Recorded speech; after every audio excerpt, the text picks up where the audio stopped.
Your own body tells you the truth before any gauge does, if you've spent enough years learning to listen to it underwater.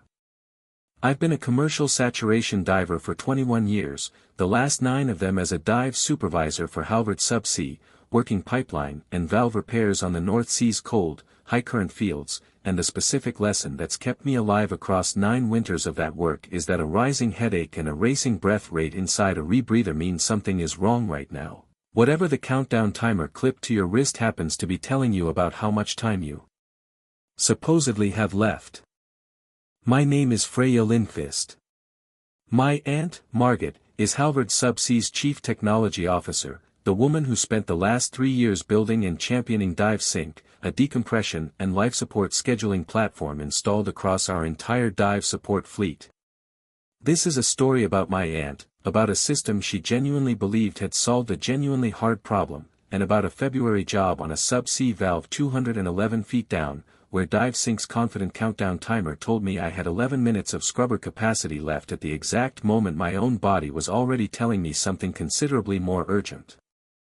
DiveSync came online across Halvard Subsea's fleet 2 years ago, a platform designed to calculate decompression schedules, bottom time limits, and rebreather CO2 scrubber duration for every diver on every job, replacing a patchwork of standardized dive tables and individually logged equipment specifications that had governed our operations since long before I ever became a diver. My aunt had championed the system from its earliest pilot phase, arguing, correctly, that standardized tables built for average conditions left Real's safety margin on the table when a system could instead calculate each specific dive's parameters, water temperature, current, gas mixture, and equipment model, continuously and precisely rather than rounding everything down to the nearest conservative bracket on a printed chart. DiveSync knows exactly which rebreather unit you're wearing, Freya, she told me, more than once, across a family dinner table in Bergen I'd been eating at since I was a girl. It's not estimating your scrubber duration off some generic average anymore, it's calculating it against that specific unit's actual certified specifications. That's a genuine improvement over what divers in this family navigated with for 2 generations before you. I don't doubt the calculation's usually more precise than a printed table, Aunt Margit. What I'm telling you is that, the system knows which unit I'm wearing only means something if the system's database actually has the right specifications logged for that specific unit, and I've had enough close calls with symptoms starting well before a countdown timer said they should that I don't fully trust every unit in this fleet is represented accurately in whatever database DiveSync is drawing from. I want to be fair to what DiveSync actually got right, because this isn't a story about a system built carelessly, or an aunt who'd stopped caring about the divers in her own family's company the moment she moved from operations into a technology role. DiveSync's precision scheduling had measurably reduced unnecessary decompression conservatism across the fleet for 2 straight seasons, letting divers spend more productive bottom time per dive without any increase in actual decompression incidents, exactly the kind of careful, defensible engineering my aunt had built her second career on after 14 years herself as a diver before a shoulder injury moved her into technical management. What the system didn't have, and what nobody building it had fully understood the danger of, was any way to guarantee that every single rebreather unit specification entry in DiveSync's equipment database had been updated correctly as the fleet's equipment gradually rolled over from an older generation of units to a newer one, a transition that, like most equipment transitions in a working fleet, happened unevenly, with older units still cycling through active rotation on some vessels for months or years after newer units had become the fleet's dominant standard. I need to explain the specific hazard this story turns on, because it's the actual center of everything that happened at February Dive, and because it's exactly the kind of quietly buried database discrepancy a system built around precise, unit-specific calculation was never designed to individually flag when the underlying data feeding it was itself subtly wrong. Halvard Subsea's dive support vessel Nordvind, the ship I was working from that February, still carried 4 rebreather units from an older generation, designated internally as the Mark IV, alongside the fleet's newer Mark VI units that had become standard across most of the company's vessels over the previous 18 months. The Mark IV and Mark VI units used the same CO2 scrubber canister form factor and had been treated, in DiveSync's original equipment database, as functionally equivalent for scrubber duration calculation purposes, an assumption that held reasonably well in the moderate water temperatures the system had originally been validated against, but that broke down more significantly in the colder, high-current conditions typical of deep winter North Sea work, where the Mark IV's older scrubber canister design lost effective duration meaningfully faster than the Mark VI's updated canister geometry did under the same cold water thermal load.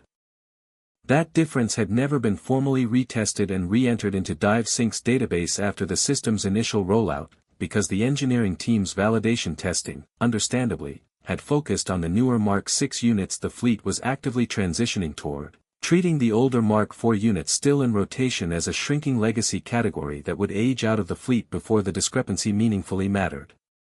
I'd personally flagged a version of this exact concern 8 months before this story's events, after a training dive using a Mark IV unit in cold water had left me feeling the early, unmistakable warning signs of rising CO2, a faster breath rate and a dull building headache behind my eyes, considerably earlier in the dive than DiveSync's countdown timer had suggested I should expect them. The Mark IV and Mark VI used the same canister housing, Freya. Our engineering team validated the scrubber chemistry itself extensively before rollout. I don't think a training dive with one uncomfortable headache is enough to prove there's a meaningful gap between the two units' actual field performance. It's not one uncomfortable headache, Aunt Margaret, it's a specific, recognizable physiological pattern I've learned to trust across 21 years of diving, and it showed up considerably earlier than the timer said it should, on a unit the system is treating as identical to a newer one it isn't actually identical to in cold water. I want the Mark IV units retested specifically under our actual winter operating conditions before anyone dives one on a job that pushes anywhere near DiveSync's calculated time limit. I'll add a revalidation request to the engineering queue, but I can't have divers across the fleet second-guessing scrubber timers based on a subjective symptom report from a single training dive, when 2 full seasons of DiveSync data haven't shown any pattern of early CO2 incidents on Mark IV units. I remember leaving that conversation with my aunt understanding exactly where she was standing, even as I disagreed with the conclusion she'd reached from there. She wasn't wrong that 2 seasons of aggregate fleet data hadn't flagged a statistical pattern, and I wasn't wrong that a single training dive's headache was thin evidence to hang a fleet-wide revalidation request on. The genuine difficulty was that the Mark IV units were a shrinking minority of the fleet by then, cycling through fewer and fewer working dives each month as the Mark VI rollout continued, which meant the aggregate data my aunt was trusting had less and less opportunity, with each passing month, to actually surface a pattern even if one existed, simply because fewer divers were logging fewer hours on the specific units where the gap lived. I didn't have the vocabulary at the time to explain that particular irony clearly enough to change her mind, that a system's own success at phasing out older equipment was quietly making it harder for that same system to ever notice what was wrong with the equipment it hadn't finished phasing out yet.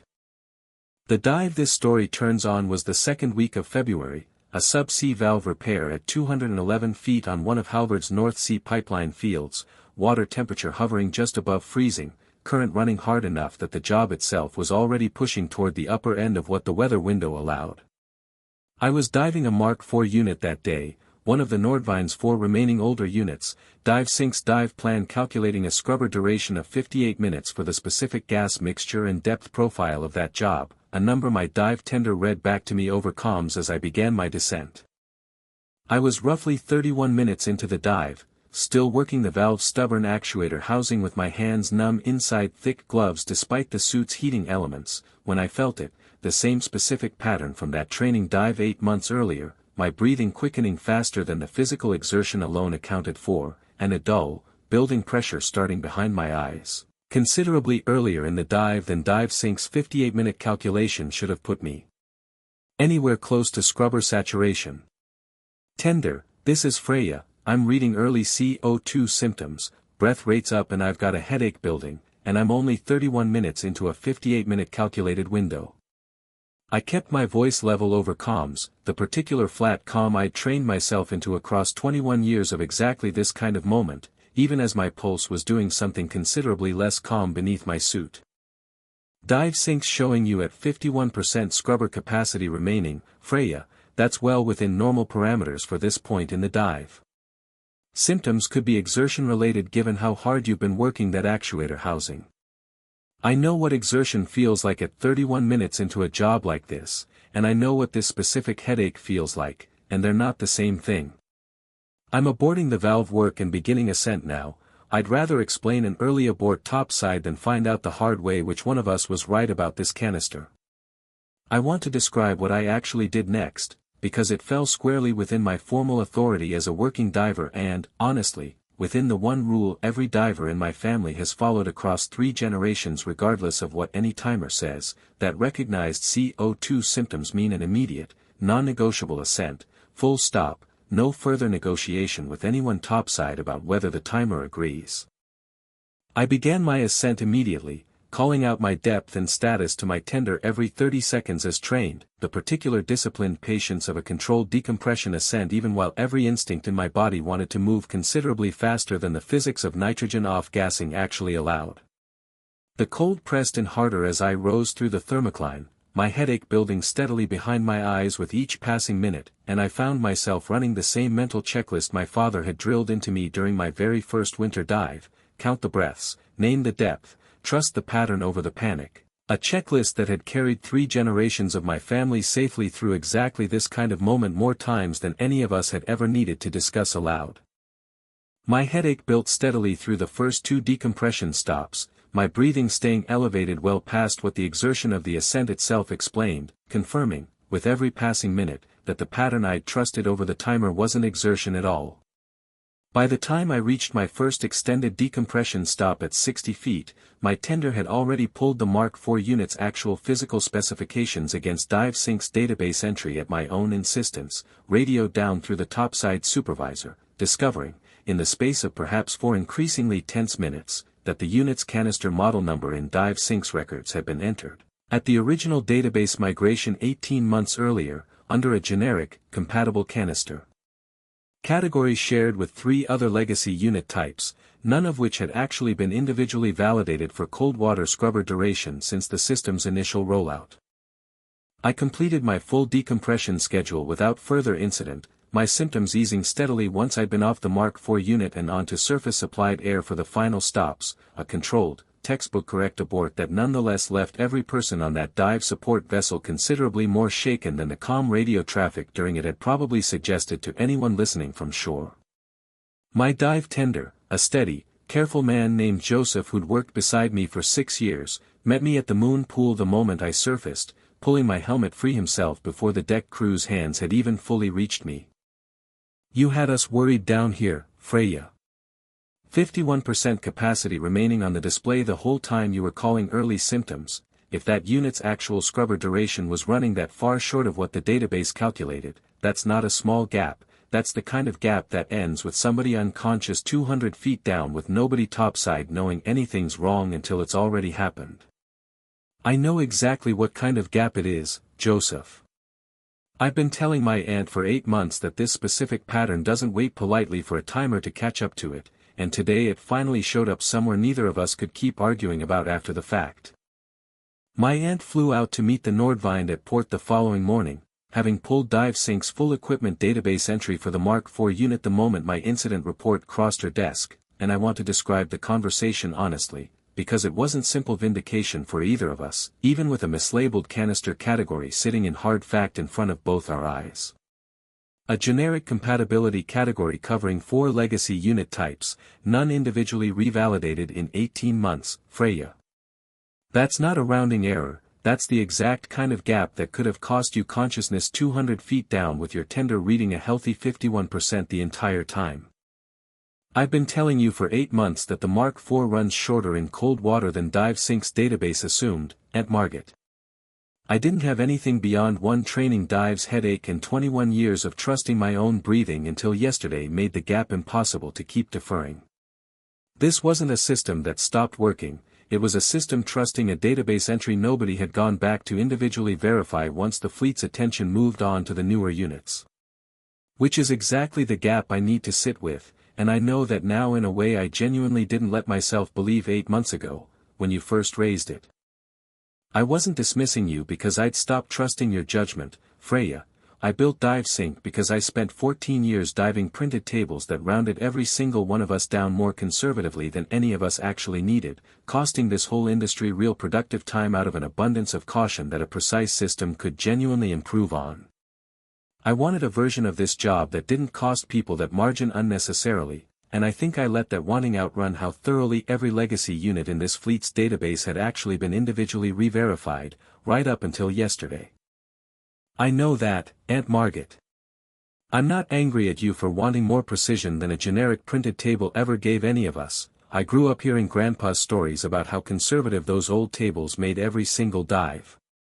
I'm telling you that the one time it mattered, a confident 51% reading on a screen was asking me to trust a number that a mislabeled equipment category had quietly made untrue for 4 specific units in this fleet. And the only reason I'm standing here telling you about it instead of you reading about it in an incident report is that I've spent 21 years refusing to argue with my own body about what it's telling me, timer or no timer. She was quiet for a long moment, looking out at the Nordwind riding at anchor in the grey harbor light, and I watched her run the same calculation I imagined she'd been running since my incident report reached her, the particular engineer's math of how many other dives, across 2 seasons and however many legacy units remained scattered through the fleet, might have carried the same invisible database gap without one diver's 21 years of trusting her own breathing happening to catch it. In time. I keep thinking about the version of yesterday where you'd stopped mentioning that training dive after I pushed back the first time, she said, finally, her eyes still on the ship, or the version where Joseph had talked you into finishing the valve repair before aborting, because the display was showing 51% and the job was already behind schedule. I don't like sitting with how much of yesterday came down to you personally deciding not to argue with your own body just because a number on a screen disagreed with it. I don't love sitting with that either, Aunt Margit. A system this good shouldn't need one diver's stubborn trust in her own breathing as its last line of defense before someone loses consciousness 200 feet down. That's not a compliment to me, it's a description of exactly the gap we both need to close. You built something genuinely good across 2 seasons, and I've never once told any diver on this fleet otherwise, but genuinely good isn't the same as individually verified all the way down, and I think somewhere in the last 18 months you let yourself believe those were closer to the same thing than a shrinking category of legacy units ever should have let either of us assume. Every legacy unit still active across Halvard Subsea's fleet underwent individual cold water revalidation testing within 6 weeks of my February dive, the Mark IV specifically confirmed to run a genuine 11 to 14 minutes shorter than DiveSync's original database entry had calculated under conditions matching that job, a margin easily large enough to have mattered if I'd trusted the timer instead of my own symptoms. What my aunt and I built together over the following months, working with the engineering team directly, was a standing protocol requiring individual field validation testing for any equipment model change or fleet transition before DiveSync's database could treat 2 unit generations as calculation equivalent, closing the exact gap that had let 2 otherwise excellent seasons of precise scheduling quietly inherit an unverified assumption from the system's earliest rollout. I still dive with a healthy skepticism toward any countdown timer clipped to my wrist, though considerably less anxious skepticism now that every unit in the fleet carries its own individually verified scrubber profile rather than a shared generic category. Joseph still brings up that February surfacing occasionally, over coffee in the Nordwind's galley, the particular early abort neither of us has ever needed to explain twice to anyone who's since heard the full story. My aunt and I talk about DiveSync's ongoing refinement most times I'm back in Bergen now. Over the same family dinner table 3 generations of divers have argued across, except the conversation carries a specific new weight neither of us fully had before that February dive. She told me once that the hardest part of the whole episode wasn't the revalidation testing at all, it was sitting with how completely 2 clean seasons had let her trust a database entry nobody had gone back to individually verify, right up until her own niece's insistence on trusting 21 years of her own breathing over a confident number on a screen finally made the gap impossible to keep deferring. Your own body tells you the truth before any gauge does, if you've spent enough years learning to listen to it, and what I've learned, watching a system my own aunt built get this one thing wrong for 18 months before finally getting it right, is that the most dangerous gap in a genuinely well-built system is often the one sitting quietly inside an old database entry nobody thought to revisit once the fleet's attention had already moved on to something newer. It took a headache at 31 minutes, an early ascent, and an aunt and niece who trusted each other enough to argue honestly across a family dinner table 8 months before it mattered, to finally close a gap that 2 otherwise excellent diving seasons had never quite found their way to on their own.